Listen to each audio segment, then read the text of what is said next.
2020년 3분기 11과 성경 교과입니다.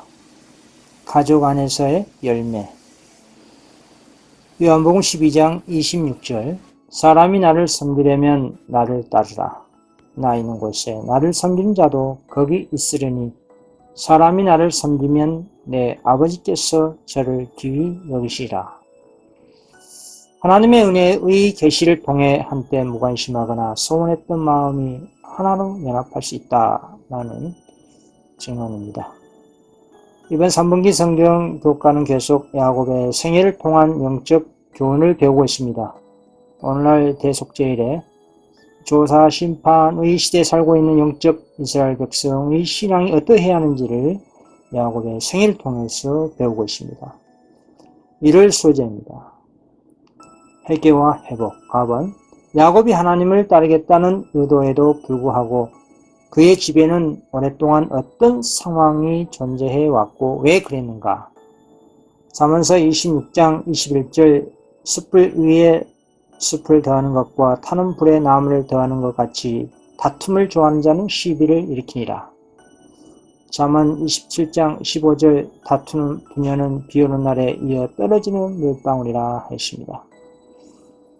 태초에 하나님께서 정하신 바와는 반대로 일부 다처가 매우 일찍이 시작됐습니다. 하나님께서는 아담에게 한 아내를 주심으로 그것에 관한 당신의 규칙을 분명히 보여주셨습니다. 그러나 타락한 후에 사람들은 자신들의 제약적인 욕망을 따르기로 선택하였습니다. 그 결과로 범죄와 비참하고 불행한 일이 신속하게 증가하였습니다. 이렇게 고대 시대에서는 일부 다처는 아주 널리 퍼져 있었기 때문에 그것을 죄라고 생각하지 않게 되어버렸으나 그것은 하나님의 율법을 위반하는 일이었으며 가족 관계의 신성성과 평화에 치명적이었습니다. 야곱의 죄와 일부 다처로 인한 일련의 사건들은 악한 영향, 곧 그의 아들들의 품성과 생애에 쓰라린 결과를 가져온 나쁜 영향을 주었습니다. 야곱의 아들들이 성년이 됐을 때에 그들에게서 심각한 결점들이 나타났다 이 말입니다. 일부 다처의 결과가 그의 가족들 중에 분명히 나타났습니다. 이 무서운 악은 사랑의 샘을 고갈시키고 그 영향은 가장 신성한 관계를 약하게 하였습니다. 어머니들의 질투는 가족관계를 고통스럽게 만들었고 아이들은 툭하면 싸우는 성질과 제재를 받을 때 참지 못하는 성질을 가지고 자라났으므로 그들의 아버지의 생애는 근심과 슬픔으로 어두워졌습니다. 오늘날도 마찬가지로 죄를 미워하신 하나님께서는 당신의 사랑 율법을 지킨다고 하는 자들이 모든 죄악을 멀리할 것을 호소하고 계십니다. 하나님의 말씀을 순종하고 회개하는 것을 등한히 하면 고대 이스라엘 백성들에게 이르렀던 것 같은 중대한 죄의 결과를 초래하게 될 것입니다. 하나님께서 심판을 연기하는데도 한계가 있다 이 말입니다. 히브리서 13장 4절 모든 사람은 혼인을 귀히 여기고 침소를 더럽히지 않게 하라 했습니다. 나반입니다. 오늘날 주님께서 야곱의 가족의 확고한 개혁을 존중하신 방법이 우리에게 영감을 줄 수 있는 이유는 무엇인가? 창세기 35장 10절 그에게 이르시되 내 이름이 야곱이라마는 내 이름을 다시는 야곱이라 부르지 않겠고 이스라엘이 내 이름이 되리라 하시고 그가 그의 이름을 이스라엘이라 부르시고 그에게 이르시되 나는 전능한 하나님이라 생육하며 번성하라. 국민과 많은 국민이 내게서 나고 왕들이 내 허리에서 나오리라. 그렇습니다. 야곱은 시몬과 레위가 수시로 세겜인들을 학살한 것에 대해서 근방의 다른 가나안인들이 복수를 감행하지 않을까 두려워했던 야곱은 그 두려운 행동과 예상되는 결과를 생각하면서 어떻게 해야 할지 또한 어느 곳으로 가야 할지를 알지 못했던 상황에서 하나님은 또다시 야곱에게 나타나서 그의 가족을 보호하기 위하여 취해야 할 행동에 대해 지시해 주셨습니다. 베델에서 하나님을 만날 것을 바라보면서 철저한 개혁이 야곱과 그의 가족들 사이에 이루어졌습니다. 야곱은 아내들을 배려하는 마음에서 그들의 장막에 우상들이 존재하는 것을 묵인했던 것들을 하나님으로부터 이르러온 구체적인 지시대로 행동하였습니다. 신체를 예모적으로 정결하게 하고 옷을 바꾸어 입고 모든 우상 숭배적인 장식들을 다 버렸습니다. 라헬이 그녀의 아버지로부터 훔친 드라빔 그의 종들의 우상들을 또한 세겜의 탈취물들 중에서 그의 아들들이 소유하게 된 것들이 포함되어 있었습니다. 야곱의 가족들이 우상과 장식구들을 완전하게 제거하는 것은 현명한 행동이었습니다. 그렇지 않으면 그것들은 또다시 유혹의 근원이 되었을 것입니다. 예수님을 진실하게 사랑하는 모든 사람들이 따라야 할 유일한 현명한 길은 실세 없이 음습하는 유혹들로부터 완전히 결별하는 것입니다. 하나님보다 자신을 영원하게 하기 위해 착용하는 장신구를 포함하여 모든 현대의 우상 숭배의 대상물들을 기념품으로 간직하는 것까지도 피하는 것이 최선의 신앙과 믿음입니다. 이것은 정신과 마음의 도덕적 및 영적 정결을 이루기 위하여 최선을 다한 개혁이 수반된 회개인 것입니다. 오늘날도 예수님을 믿으라고 공언하는 성도는 마음의 죄와 악습을 버리고 죄의 오점을 모두 씻어낼 수 있는 전능하신 예수 그리스도에게 매달려야 할 것입니다. 이것이 오늘날 신앙인에게 최고의 개혁과 신앙 부흥의 경건의 사업인 것입니다. 우리는 죄를 자복하고 하나님께 가까이 가서 그분이 우리의 이름에 대하여 용서라고 기록하실 수 있도록 해야 할 것입니다. 어일 소재입니다. 앞으로 계속 여행함. 갑은 라헬이 죽은 시점은 어떻게 그녀를 이기는 자로 만들 수 있는 하나님의 능력을 보여주었는가. 창세기 35장 16절 그들이 베델에서 발행하여 에브라라에 이르기까지 얼마 길을 격한 곳에서 라헬이 임신하여 심히 경고하더니 그가 난산할 즈음에 산파가 그에게 이르되 두려워 말라. 지금 그대가 또 둥남하니라 하며. 야곱은 라헬과 사별하는 큰 슬픔을 당하였습니다. 그는 그 여자를 위하여 7년간의 봉사를 2번이나 했으나 그의 사랑이 수고를 가볍게 하였었습니다. 그에 대한 사랑이 얼마나 깊고 영속적인 것이었던가는 오랜 후 야곱이 애굽 땅에서 그의 임종시에 그를 문병하러 온 요셉에게 노령의 야곱이 자기의 생애를 해고하면서 내가 가나안에는 내가 이전에 밧단에서 올 때에 라헬이 나를 따르는 도중 가나안 땅에서 죽었는데 그것은 에브락까지 길이 오히려 격한 곳이라 내가 거기서 그를 에브락 길에 장사하니라고 한 말 중에 나타나 있었습니다.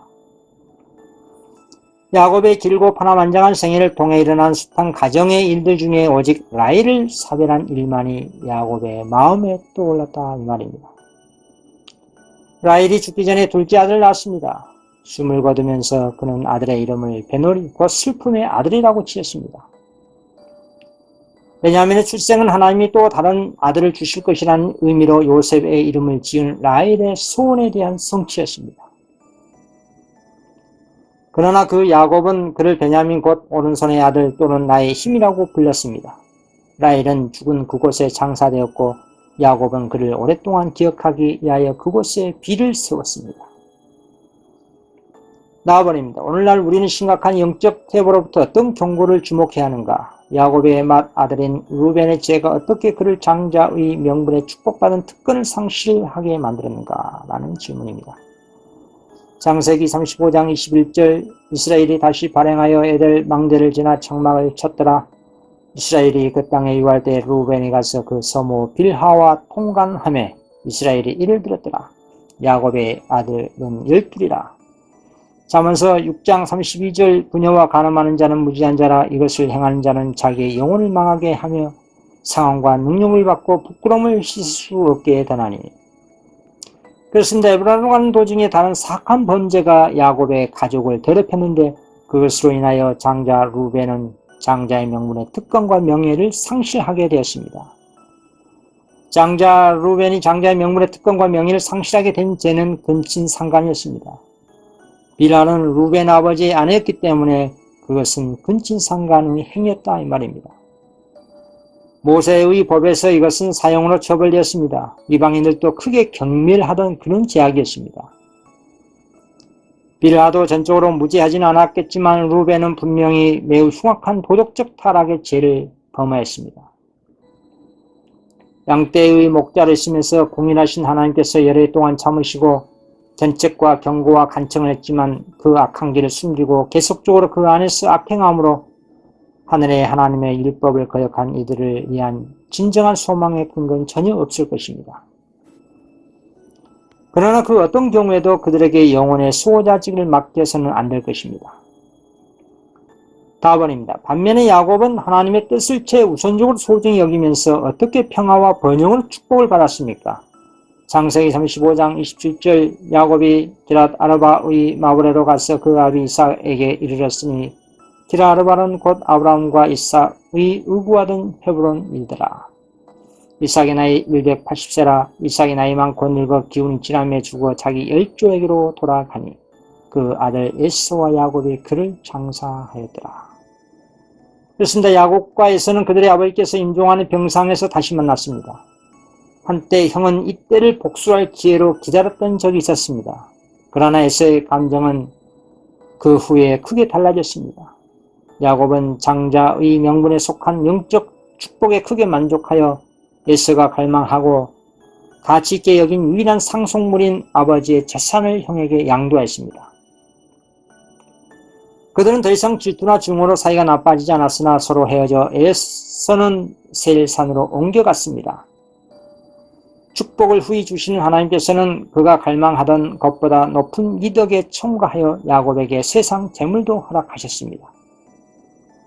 이 분리는 야곱에 대한 하나님의 목적과 일치하였습니다. 두 형제는 신앙에 있어서 아주 큰 차이가 있었으므로 서로 떨어져 사는 것이 그들에게 더 좋았던 것입니다. 하열 소재입니다. 선택은 우리의 것.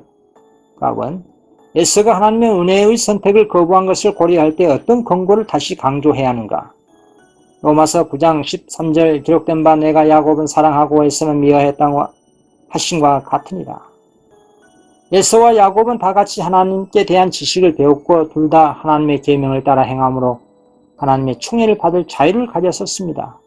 그러나 그들 두 사람이 다 이것을 행하고자 선택하지는 않았습니다. 에서가 구원의 축복에서 제거된 것은 하나님의 편에서 독단적으로 택정하신 것이 아니었습니다. 그리스도를 통하여 주신 하나님의 은혜의 선물은 만민에게 거저 주시는 것이었습니다. 어떤 사람이 멸망당한다면 그것은 자신이 선택한 것이지 다른 사람이 선택해 준 것이 아닙니다.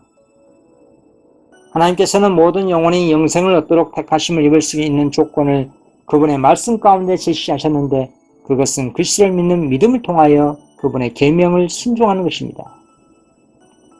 하나님께서는 그분의 율법에 조화되는 한 인물을 선정해 놓으셨으며 누구든지 그분께서 요구하신 이 표준에 도달한 자는 영광의 나라에 들어갈 것입니다. 그리스도께서 친히 아들을 믿는 자는 영생이 있고 아들을 순종치 아니한 자는 영생을 보지 못하고 나더러 주여 주여 하는 자마다 천국에 다 들어갈 것이 아니요 다만 하늘에 계신 내 아버지의 뜻대로 행하는 자라 들어가리라고 말씀하셨습니다. 요한계시록에서 그분은 그의 계명들을 행하는 자는 복이 있나니 이는 그들이 생명나무에 대한 권리를 가지며 또 그 문들을 통하여 토성 안으로 들어가게 하려 함이라고 말씀하셨습니다. 인간의 최종적인 구원과 관련하여 이것이 하나님의 말씀에 나타난 유일한 특징입니다. 두려움과 떨림으로 자기 자신의 구원을 이루는 영혼은 택함을 받고 갑옷을 입고 믿음의 선한 싸움을 싸우는 사람도 선택함을 받습니다. 깨어 기도하며 성경을 연구하고 시험에서 도망친 사람과 꾸준한 신앙을 가지고 하나님의 입에서 나오는 모든 말씀을 순종한 사람은 다 택함을 받을 것입니다. 구속을 위하여 마련된 것들은 모든 사람에게 제한 없이 주어지지만 구속의 결과는 그 조건들에 응한 자들이 누릴 것입니다. 나아버립니다. 야곱처럼 우리는 무엇을 항상 명심해야 하는가? 고린도후서 4장 18절 우리의 돌아보는 것은 보이는 것이 아니요 보이지 않는 것이니 보이는 것은 잠깐이요 보이지 않는 것은 영원함이라 했습니다. 예수는 하나님의 언약의 축복을 멸시했습니다. 예수는 영적 이익보다도 현세적 이익을 더 귀중히 여겼습니다. 물론 예수는 자신이 바라던 현세 이익을 얻었지만 결국 영생을 잃고 말았습니다. 예수가 하나님의 백성으로부터 떨어져 나간 것은 자기 자신의 계획적인 선택으로 이루어진 것입니다. 그러나 야곱은 믿음의 유업을 선택하였습니다. 이 같은 믿음의 유업을 가장 잘 증거한 말씀이 히브리서 11장 24절 26절 믿음으로 모세는 장성하여 바로의 공주의 아들이라 칭함을 거절하고 도리어 하나님의 백성과 함께 고난받기를 잠시 죄악의 낙을 누리는 것보다 더 좋아하고 그리스도를 위하여 받는 능력을 애굽의 모든 보화보다 더 큰 재물로 여겼으니 이는 상 주심을 바라봄이라 했습니다. 지을 소재입니다. 부모의 편애를 피함. 갑은 어떻게 야곱이 아들 요셉에게 현명하지 못한 행동을 했는가? 창세기 37장 3절 요셉은 노년에 얻은 아들이므로 이스라엘이 여러 아들보다 그를 깊이 사랑하여 이하여 셋셋곳을 지었더니 그 형들이 아비가 형제들보다 그를 사랑함을 보고 그를 미워하여 그에게 언사가 불평하였더라. 야곱의 아들 중에 전혀 다른 성품을 가진 한 사람 곧 라헬의 맏아들 요셉이 있었습니다. 요셉의 드문 아름다운 인품이 그의 마음속에 있는 내적 미를 반영하는 것 같았습니다. 순결하고 활동적이고 기쁨이 충만한 이 젊은이는 또한 도덕적으로도 성실하고 확고한 증거를 나타냈었습니다. 요셉은 아버지의 교훈에 귀를 기울이고 하나님께 순종하기를 좋아했습니다. 야곱의 마음도 그의 노령의 이 아이에게 집중되었습니다. 그는 여러 아들보다 요셉을 깊이 사랑하였습니다. 그러나 이러한 편향된 애정이 걱정과 슬픔의 원인이 되고 말았습니다. 어리석게도 야곱은 요셉에게 편애를 나타냈고 이것이 그의 다른 아들들의 질투심을 자극했다 이 말입니다. 나와버립니다. 성장한 자녀들에게 어떻게 우리 자신의 태도가 친절함의 특성을 촉진시킬 수 있는가? 디모데전서 5장 21절 하나님과 그리스도 예수와 택하심을 받은 천사들 앞에서 내가 엄히 명하노니 너는 편견이 없이 이것들을 지켜 아무 일도 편벽되이 하지 말며. 야고보서 3장 17절 오직 이로부터 난 지혜는 첫째 성결하고 마음에 화평하고 간용하고 양순하며 긍휼과 선한 열매가 가득하고 편벽과 거짓이 없나니. 그렇습니다. 하나님께서 갖고 계시지 않은 편애나 편파성이나 이선이 우리 가정이나 주님의 몸된 교회나 제도에 도입되거나 유지되어서는 결코 안 될 것입니다. 오늘날 신앙인의 가정 안에 햇빛이 있게 하기 위하여 하늘의 은혜의 빛이 부모의 품성을 빛나게 해야 합니다. 가정에서의 부모의 편애나 억압이 없어야 하고 그리스도의 애정과 건의에 연합된 가마가 가족을 올바른 형상으로 만들어줄 것입니다. 다음번입니다. 요셉은 충실하고 순종적이었으며 또한 시련을 통해 많이 성장했다. 하지만 우리 모두는 다른 아이들보다 몇몇 아이들을 괴롭히거나 선호하는 것에 대해 어떤 일반적인 주의를 해야 하는가? 라는 질문입니다. 이사야 3장 4절 그가 또 아이들로 그들의 방백을 삼으시며 적자들로 그들을 다스리게 하시리니 백성이 서로 학대하며 각기 이웃을 잔해하며 아이가 노인에게 비천한 자가 종견 자에게 교만할 것이며. 오늘날 가정 안에 맹목적이고 어리석은 편파적인 애정으로 부모들이 자녀들에게 굴복한 일이 일반입니다.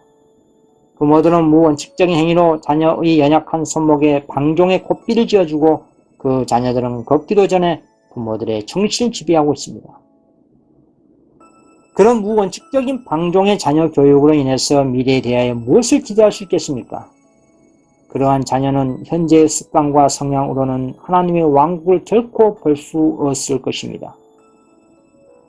하나님께서는 우리의 가정에 하나님의 지배 아래에 있는 현명한 교사의 모든 지략을 활용하면서 자녀들을 훈련시키기를 부모에게 요구하십니다. 만일 하나님의 핵심시키는 능력이 우리의 가정에 활동하고 있다면 우리 자신이 항상 배우는 사람이 될 것입니다.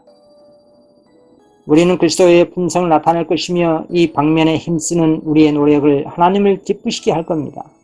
주님의 가족의 어린 식구들을 위하여 행하여야 할 사업에 등한하지 말아야 할 것입니다.